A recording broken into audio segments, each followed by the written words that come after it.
By the year 2030, the goal is to have affordable housing units built here at the Mar Fairgrounds. Well, the discussion about what that will look like are still in the early stages. Tuesday at the County Board of Supervisors meeting, Supervisor Tara Lawson-Remer is looking to get backing to support this proposal. The county needs to have places where the workers that are doing the work on a day in, day out basis for the rest of us have the ability to afford housing.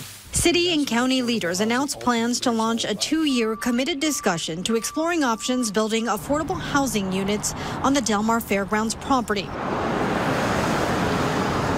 It would be part of the county's efforts to make it easier for families to get into places they can rent or own. County Supervisor Tara Lawson-Remer explained who this would benefit. Affordable for people making less than average in San Diego County. So what that means differs for whether you're talking about a family of 2, a family of 3, a family of 4. The goal is to build 61 affordable units at the site. At this point, they're still discussing where exactly they'll be built on the 340-acre property.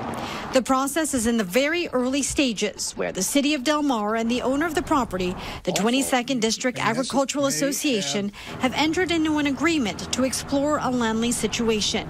ABC 10 News checked in with those who live in Del Mar to see what their thoughts are about the proposal. Some were in support of it. I thought it was a great idea just because there's a lot of land there that's underutilized, and housing is expensive in San Diego County, and as long as it's done and there's no environmental impact, I think it's a great idea. And there are others who say, though they welcome the idea, they are concerned it may not help those who really need it. If the goal is to build affordable housing, then it needs to be truly for people who are not going to be able to live here.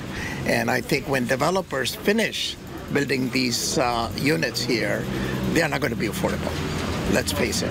The County Board of Supervisors will discuss the resolution to support this plan during their meeting Tuesday. Marie Coronel, ABC 10 News.